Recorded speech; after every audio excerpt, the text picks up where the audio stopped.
Alrighty my lovelies, here we are with another tutorial, and I'm doing a smoky eye and contour tutorial on my beautiful model Rachel today. I'm going to walk you through it. If you have any questions, feel free to contact me and I can walk you through it also. We're priming the skin and I used Smashbox today, and I used 2 layers of primer on her to really smooth out the skin. Make sure to exfoliate and moisturize lips with chapstick or even coconut oil. We're starting with the darkest base on her eyelid underneath the crease, and I'm applying as much black eyeshadow as I can right up until you cannot see through the eyeshadow. You could even start with a black eyeliner underneath to make it really, really dark and smoky. So I'm applying that up until the crease, and we're blending with the darkest brown eyeshadow that you have. And just blending that and transitioning the black to the brown so that it all melts and blends in together. And just keep blending and blending until you cannot see any more lines. I'm also using a round fluffy brush to keep blending all over the eyelid. And I do this for a pretty good amount of time to make sure that all the lines disappear and kind of fade nicely into the eyebrow. And I keep blending that, and I'm using the brown shade again in the middle, from black to brown to a lighter shade above. We go on to phase 2 of our application, and now we're starting on the face. We primed, now we're using foundation. I used a mix of Cover FX foundation with Makeup Forever HD foundation. It looks like I'm a little rough with her face, but I'm blending as much as I can, and that brush that I'm using from Morphe is super soft, so I wasn't hurting her. And I matched her skin tone, obviously, and I kept blending and blending up until you can't see any more lines. Don't concentrate too much on covering all of her spots. We're going to do that with the contour afterward.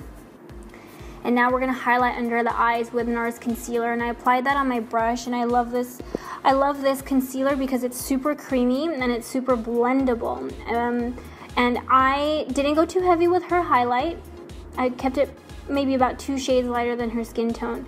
And you want to apply it in a triangle right underneath the eye, and you don't have to go too close to the under eyelid because we're going to blend that also downwards. So do a nice triangle underneath the eyes, and remember, highlighting is something that you want to accentuate. So we want her to look like she has narrow cheeks, but nice full heart-shaped face, which is ideal face shape. So we're doing a nice triangle. I'm bringing it a little bit further out of the eye and blending that also as I apply, so it just makes my blending job a little bit easier.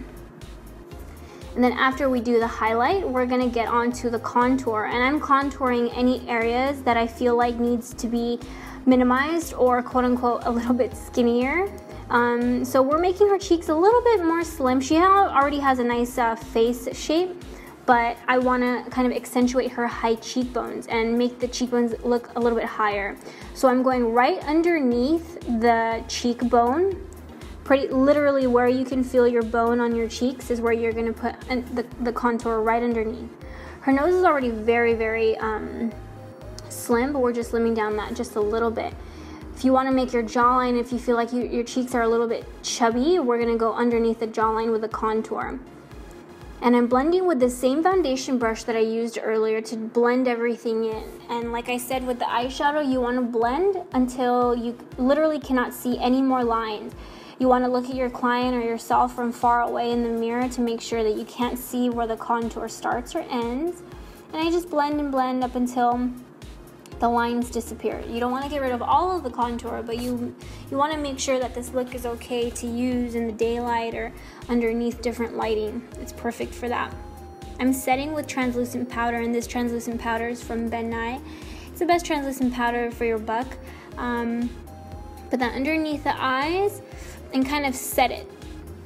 And I personally don't like really drawn in super straight eyebrows, outlined eyebrows, so I just follow her eyebrow shape, and we're lining underneath the eyes with the same dark brown shadow that we used earlier in the eye portion of this tutorial.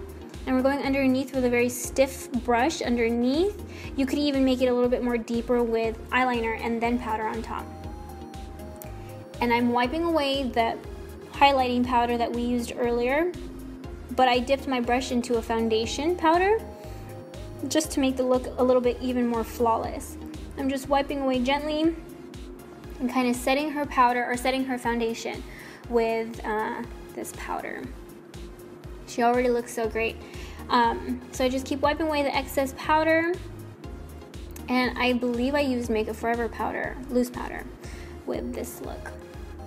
And we're applying blush.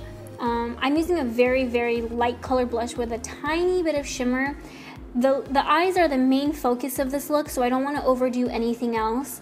The blush has a tiny pink peachy tint with a little bit of shimmer, and I don't even really highlight anymore. I just want this to accentuate her cheekbones even more. And I'm lining the lips first before I apply this, and I believe in this tutorial I used a matte lip paint from, what is it called? I used a matte lip paint from ColourPop Cosmetics, one of my favorite matte lip paints that are so affordable and amazing to use and just amazing for your kit. I filled in a little bit of the middle part of her lips with some gloss just to make them appear a little bit fuller, but like I said, I want the eyes to be the main focus. You don't want too much eyes, too much contour, too much highlight, too much blush, too much lipstick. Keep everything softer. And this is the final look, my loves. Coming down.